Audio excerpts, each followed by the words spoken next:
और ब्रेक के बाद एक बार फिर से स्वागत है आप सभी का। न्यूज़ 1 इंडिया देख रहे हैं आप और मैं हूं आपके साथ कृतिका।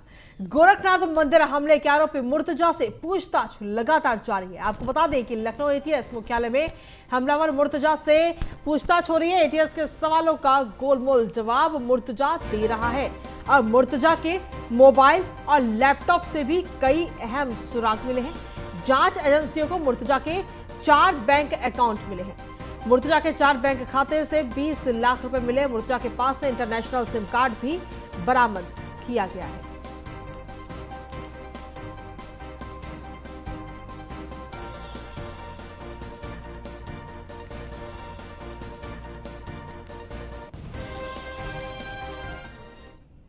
वहीं मुर्तजा से तमाम पूछताछ के बाद क्या खुलासा हुआ, इसे लेकर यूपी के ADG law and order Prashant Kumar से खास बातचीत की हमारे संवाददाता नीलेश चौहान ने।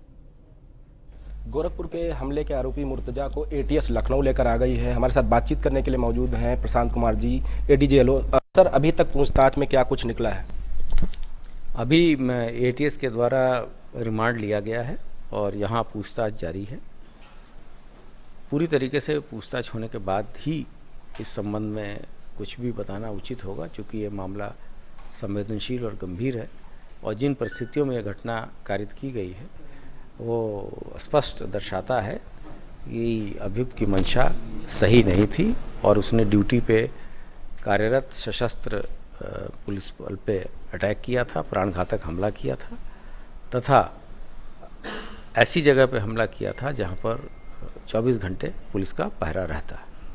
सर, तमाम बातें चल रही हैं कि विदेशों से फंडिंग का कोई मामला था, इसने कहीं तमाम जगहों पर पैसा ट्रांसफ़र किया था, ऐसा कुछ निकल कर सामने? ये सभी चीज़ें विवेचना का प्रश्न है और बिना तथ्यों को वेरीफाई किए आधिकारिक तौर पे इस पर कुछ भी कहना उचित नहीं है। सर, ये भी कहा जा रहा है कि सोशल मीडिया की तमाम वेबसाइट पर ये मौजूद रहता था और एक इंटरनेशनल सिम भी इसके पास मौजूद था। क्या सर अभी तक विवेचना में ऐसा निकला? मैंने आपको बताया कि मीडिया या सोशल मीडिया पे बहुत सारे ऐसे चीज़ें चल रही हैं जिसका कोई आधिकारिक पुष्टि नहीं की गई है और इन सब चीज़ों के बारे में जब तक पर्याप्त साक्ष्य नहीं मिल जाए कुछ भी कहना उचित नहीं। सर, जिस तरीके से गोरखपुर मठ को इसने निशाना बनाया, उत्तर प्रदेश में तमाम ऐसे धार्मिक स्थल हैं, काशी की बात करें, मथुरा, अयोध्या, मुख्यमंत्री खुद गोरखपुर मठ में हफ्ता सप्ताह दिन रहते हैं, तो ऐसे में जो दूसरे मंदिर हैं उनकी सुरक्षा व्यवस्था किस तरीके से बढ़ाई गई है? सभी महत्वपूर्ण स्थानों की एक सुरक्षा योजना है, उसके तहत ही सुरक्षा की जाती है। यहाँ भी आपने देखा होगा कि कोई सुरक्षा में चूक की बात नहीं आई है और फर्स्ट लेयर जहाँ से लोग घुसते हैं वहीं पे मौजूद पुलिसकर्मियों ने इस पे काबू पाया है।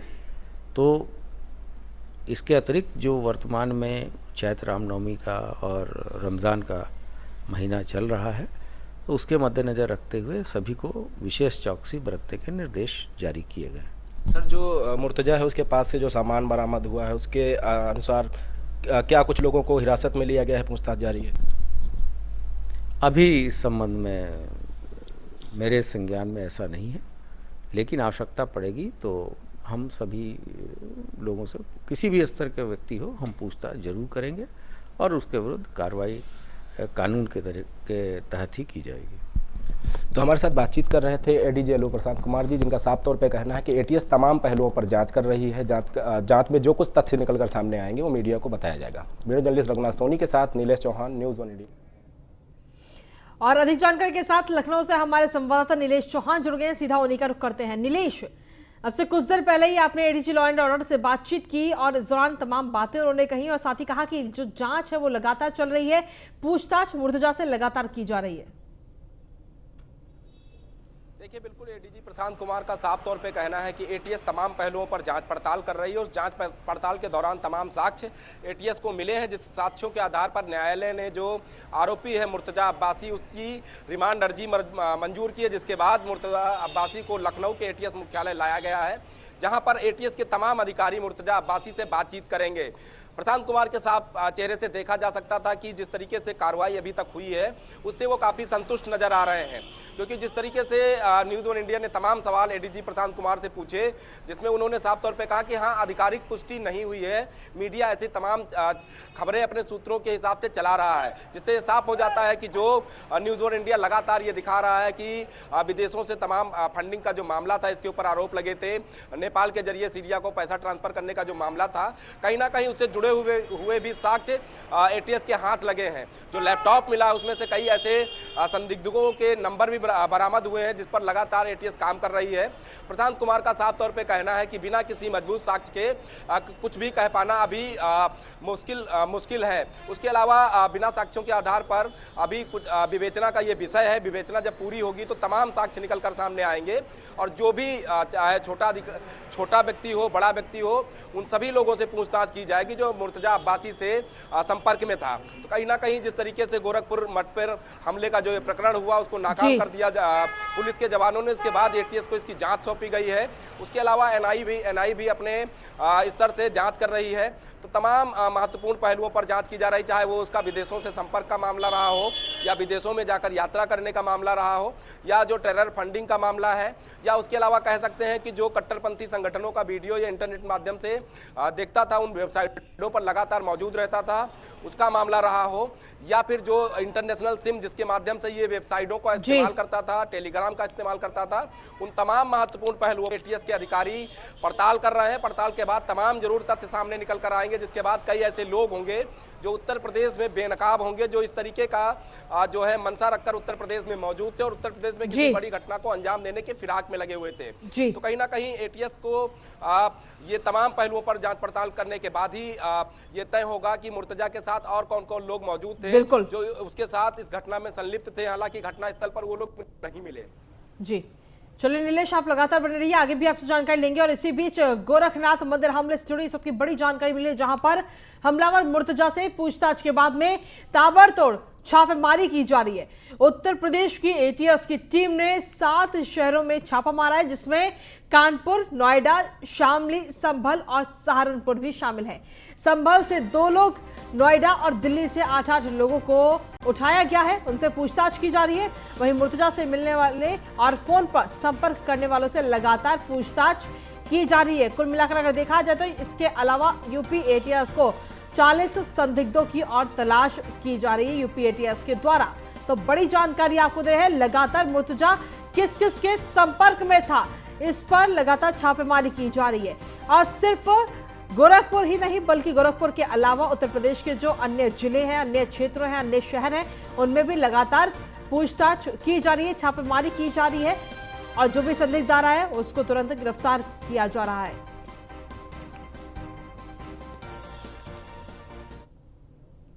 वहीं मुर्तजा को लेकर उसके पिता ने भी क्या कुछ कहा है वो भी आपको सुनवाते हैं। होता था तो उदास रहता था अक्सर, तो खैर हम लोगों को चूक हो गई, उसको इलाज नहीं कर पाए, उसको दिखा नहीं पाए, समझ नहीं पाए। बाद में ये जो करीब 24-25 साल की उम्र में जाके ये 23-24 साल की उम्र में ये इसको मैनिफेस्टेशन होने लगा। ये रिलायंस पेट्रोकेमिकल नागौर में अपॉइंटेड था, वहाँ ये अक्सर ये गोल कर देता था, अपने कमरे में बैठा रहता था। हम लोग फ़ोन करते थे तो ये बड़ा डिस्टर्ब दिख रहा था, हम लोग को चिंता रहती थी बड़ी। एक बार हम लोग उसके यहाँ गए भी थे, लेकिन कुछ दिन बाद 8-10 महीने बाद ये छोड़ करके चला है कि हमने रिज़ाइन कर दिया है और उसका पैसा भी हमने भरा 1 महीने का। फिर ये हुआ कि वो ये बोला कि हम तो पहले ही रिज़ाइन 2-3 महीने पहले कर चुके थे, लेकिन सीनियर लोगों ने कहा कि भाई रिज़ाइन मत करो और जो है रहो। उसके बाद जब आ गया तो उसके बाद एक्टिविटी क्या थी, अपना एप्लीकेशन डेवलप करता था। इसको मैंने एक साइकिल अच्छी सी दिला दी थी, तो ये बताने लगा कुछ दिन बाद कि हम साइकिल से जब चलते हैं तो ये दिल करता है कि किसी कार से, मोटर से हम इसको भिड़ा दें और हमारी जान चली जाए। तो हम इसको समझाते, बेटा सुसाइड अच्छा नहीं है, मतलब बहुत हम लोग डिस्टर्ब हो जाते थे। मेरी प्रार्थना ही रहती थी भाई इस तरह का कोई काम न करे कि सुसाइड कर ले, कुछ कर ले, क्योंकि हम लोग के धर्म में सुसाइड करना बहुत निकृष्ट काम माना जाता है, बहुत कायरतापूर्वक है और इसका पाप बहुत घोर पाप है इसका। और जहां एक तरफ मुर्तजा के साथ पूछताछ की जा रही है तो वहीं दूसरी तरफ उसके परिवार पर भी शिकंजा कसा जा रहा है। एटीएस मुर्तजा के परिवार का बैंक अकाउंट खंगाल रही है। फिलहाल गोरखपुर में अब तक क्या कुछ कार्रवाई की गई है, हमारे सहयोगी हरेंद्र दुबे की देखिए ये रिपोर्ट। गोरक्षनाथ मंदिर पर हमला करने वाले व्यक्ति के मकान पर भी कभी भी एटीएस का बुलडोजर चल सकता है, क्योंकि जिस जमीन पर अहमद मुर्तजा अब्बासी का घर बना है वह भी नजूल की जमीन है। खास तौर से कुछ वर्ष पहले उसके बाबा ने उस जमीन को परचेज किया था और अपने कब्जे में लिया था। कुछ जमीन उन्होंने पट्टे पर लिया था और कुछ जमीन पर अवैध रूप से कब्जा किया है। खास तौर से कब बुलडोजर उसके आवास पर चलेगा यह तो देखने वाली बात होगी, लेकिन यह तो तय है एटीएस का बुलडोजर, उत्तर प्रदेश के मुख्यमंत्री योगी आदित्यनाथ का बुलडोजर अहमद मुर्तजा अब्बासी के आवास पर भी चलेगा। Harendra Dubey, news on India, Gorakhpur. Gorakshnath मंदिर पर हमला करने वाले व्यक्ति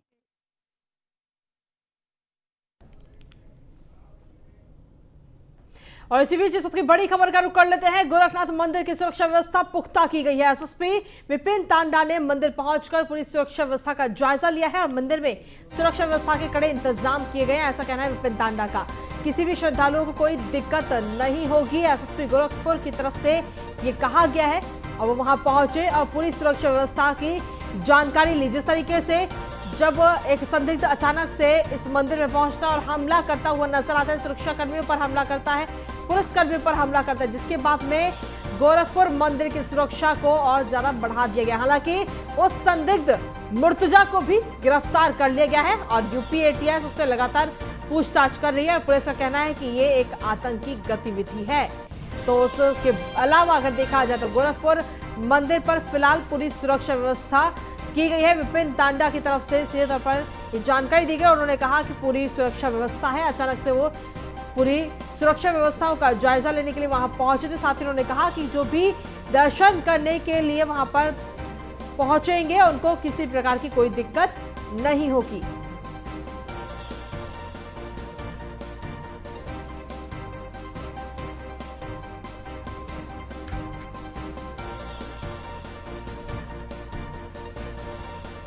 तो बड़ी जानकारी इस वक्त आपको दे रहे हैं। उन्होंने कहा कि किसी भी श्रद्धालुओं को कोई दिक्कत का सामना नहीं करना पड़ेगा और सुरक्षा व्यवस्था पुख्ता कर दी गई है।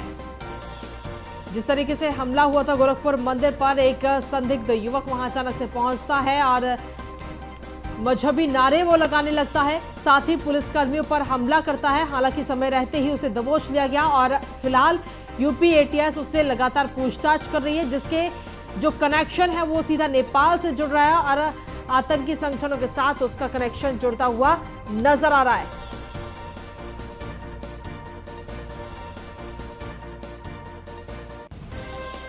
एक अभियुक्त ने कल गोरखनाथ पर हमला करने का प्रयास किया, जिसे कि पुलिसकर्मियों ने सजगता से नाकाम कर दिया और इसमें 2 पुलिसकर्मी घायल हुए।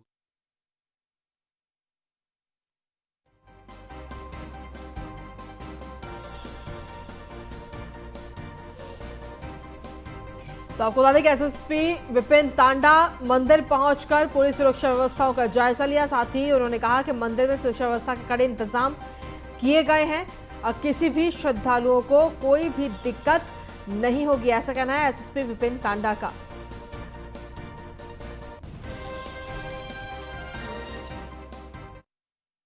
जी जोन महोदय की अध्यक्षता में यहाँ एक कमेटी आई थी, जिसमें कि सारे अधिकारियों ने घूमकर भ्रमण किया। यहाँ पर जो मैन पावर है उसकी ऑडिटिंग की गई और जो सिक्योरिटी के लिए क्या उपकरण और लगाए जाने हैं, किस प्रकार से उनका क्रियाशील किया जाना है, किस प्रकार की व्यवस्था की जानी है, लोगों को बाधा भी ना हो, श्रद्धालुओं को, और सुरक्षा का भी पूरा ख्याल रखा जाए, इसको लेकर एक कार्य योजना प्लान की गई है, जिसका कि शीघ्र ही क्रियान्वयन किया जाएगा। और काफ़ी संख्या में उपकरण आ भी गए हैं यहाँ पर, उनको किस प्रकार उपयोग में लेना है, कहाँ तैनात करना है, किन लोगों को कैसे ट्रेन करना है, इस बारे में एक विस्तृत चर्चा होकर एक सहमति बनी है, जिसके आधार पर आगे कार्रवाई की जा रही है। सर, ऐसे भी सूचनाएं आ रही हैं कि आप बुलेट प्रूफ बंकर्स वगैरह भी बनाए जाएंगे या इस तरह की कोई बात? जी, इसमें मोर्चे बनाए जाएंगे जहाँ पर कि हमारे जवान जो हैं वो पूर्णतः सुसज्जित होकर तैनात होंगे और उनको ट्रेन किया जाएगा, ताकि किसी भी परिस्थिति में अगर उनके सामने कोई चुनौती आती है तो उसका अनुकूल जवाब वो दे सकें। और चूँकि यहाँ पर काफ़ी संख्या में लोग भी मौजूद रहते हैं, हर वक्त श्रद्धालु रहते हैं, महिलाएं बच्चे भी रहती हैं, तो इसका भी ध्यान रखा जाएगा कि उनकी सुरक्षा का भी पूरा ख्याल हो और किसी को किसी प्रकार की समस्या ना हो श्रद्धालु। इसमें आज एडीजी जोन महोदय की अध्यक्षता में यहाँ एक थी जिसमें कि सारे अधिकारियों ने घूमकर भ्रमण किया।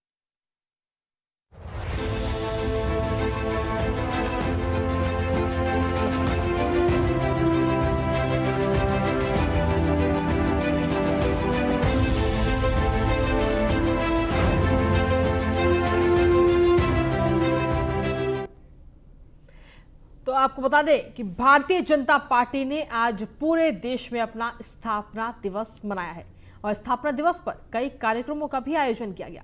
सभी बीजेपी ऑफिस में ध्वजारोहण किया गया। दिल्ली बीजेपी ऑफिस में बीजेपी अध्यक्ष जेपी नड्डा ने झंडारोहण किया, तो वहीं पीएम मोदी ने बीजेपी कार्यकर्ताओं को संबोधित किया। इस दौरान उन्होंने कहा कि बीजेपी के लिए राष्ट्रहित सर्वोपरि है। पार्टी के लिए कई महापुरुषों ने खुद को खपाया है।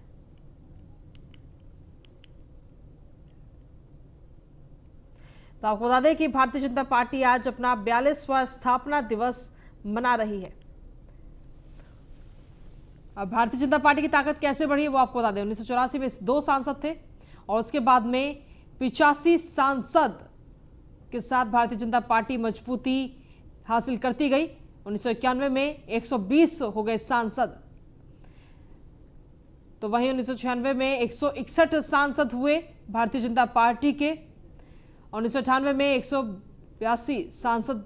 तो इस तरीके से भारतीय जनता पार्टी किस तरीके से आगे बढ़ रही है, कैसे उसकी ताकत लगातार बढ़ती गई, वो आपको एक एक करके दिखा रहे हैं हर साल दर साल। 2004 में 138 सांसद थे संसद के अंदर भारतीय जनता पार्टी के। 2009 में 116 सांसद थे भारतीय जनता पार्टी के। 2014 की अगर बात करें तो 282 सांसद सबसे ज्यादा मजबूती के साथ 2014 में बढ़ के नजर आई और उसके बाद में 2019 में भी अच्छी बढ़त बनाई भारतीय जनता पार्टी ने। 303 सांसद हुए और अब 12 राज्यों में भारतीय जनता पार्टी के मुख्यमंत्री हैं, यानी पूरे देश में 12 राज्यों में बीजेपी की सरकार है, बीजेपी सत्ता में है। 6 अप्रैल 1980 को बीजेपी का स्थापना हुई थी। 1996 में पहली बार केंद्र में सरकार बनी थी भारतीय जनता पार्टी की। उसके बाद में 2014 में पहली बार बहुमत की सरकार बनी भारतीय जनता पार्टी की, जब नरेंद्र मोदी को प्रधानमंत्री बनाया गया। और वहीं लखनऊ में भी भारतीय जनता पार्टी के ऑफिस में सीएम योगी ने ध्वजारोहण किया और इस मौके पर उन्होंने कहा कि आज का दिन हमारे लिए गौरव का दिन है। बीजेपी दुनिया की सबसे बड़ी पार्टी है, बीजेपी की यात्रा बहुत कुछ कहती है। सीएम योगी ने कहा कि बीजेपी के लिए राष्ट्रहित सर्वोपरि है, बीजेपी राष्ट्रहित के लिए काम करती है, हमें समर्पण के भाव को आगे बढ़ाना है। साथ ही उन्होंने कहा कि कोरोना काल में हमने जीवन और जीविका दोनों को बचाया है।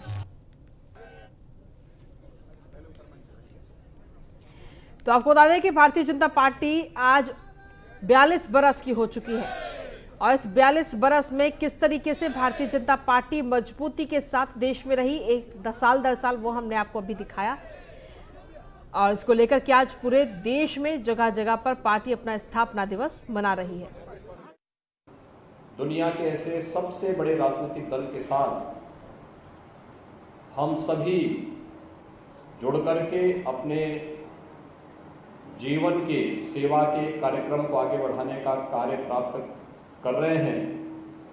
इस अवसर पर भारतीय जनता पार्टी के स्थापना दिवस की 42वीं वर्षगांठ के अवसर पर मैं पूरे प्रदेश भर के कोटि कार्यकर्ताओं को हृदय से बधाई देता हूं, अपनी शुभकामनाएं देता हूं। भारतीय जनता पार्टी की यात्रा देश और दुनिया के राजनीतिक विश्लेषकों के लिए कौतूहल और आश्चर्य का विषय है, लेकिन ये यात्रा बहुत कुछ कह देती है।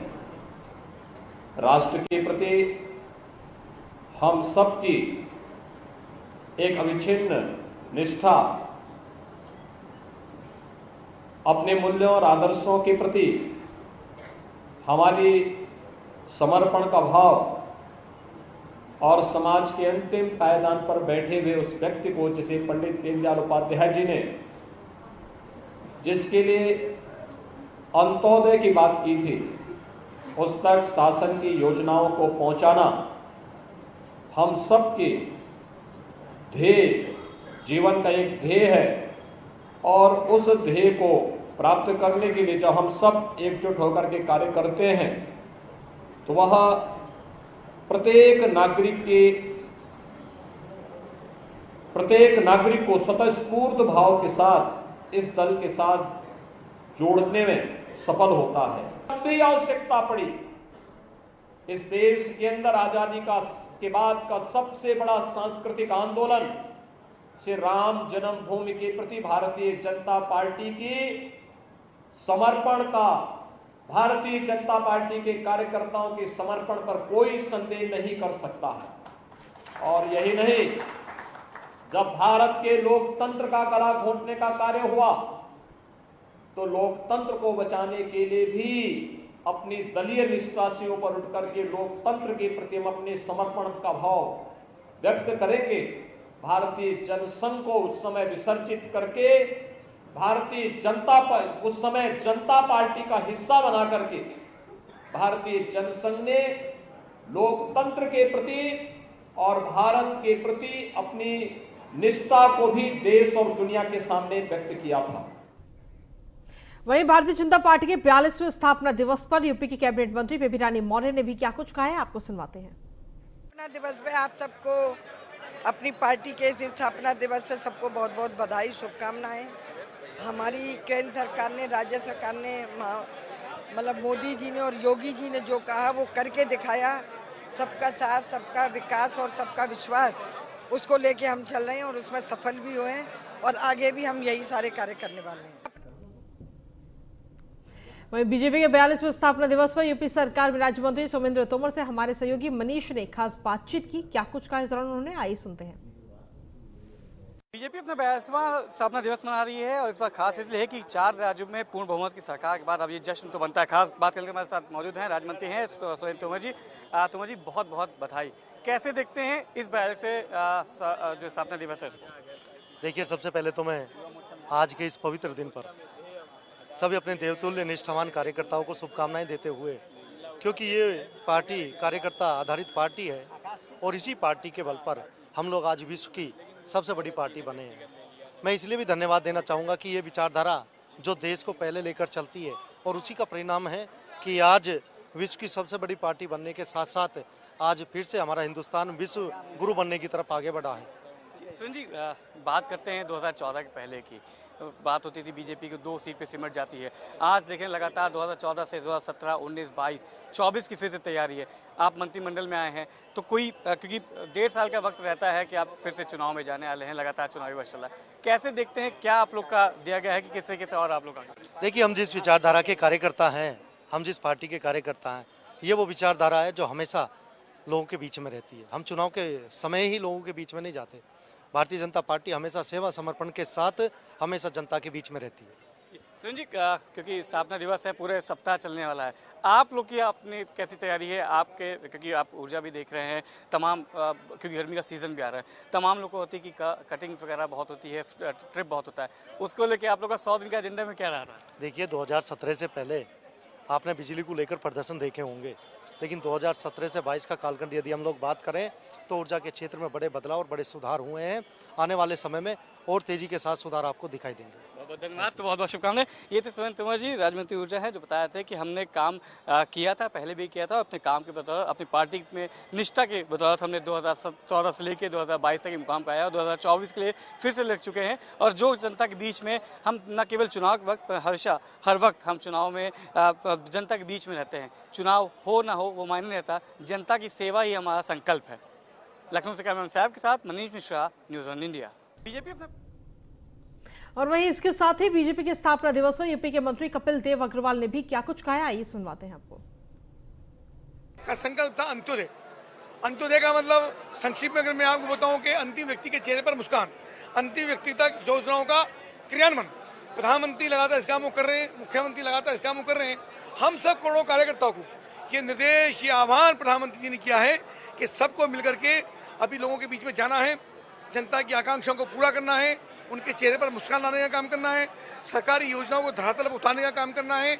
और हम भारतीय जनता पार्टी के कार्यकर्ता ना जाति वर्ग को छोड़ करके समाज के लिए काम करें। तेरा वैभव अमर रहे माँ, हम दिन 4 रहे ना रहे, ऐसे संकल्प के साथ भारतीय जनता पार्टी लगातार आगे बढ़ रही है और विश्व की सबसे शानदार बड़ी पार्टी है। निश्चित रूप से आज बधाई का दिन है। मैं आप सबके माध्यम से प्रदेशवासियों को बधाई देता हूँ।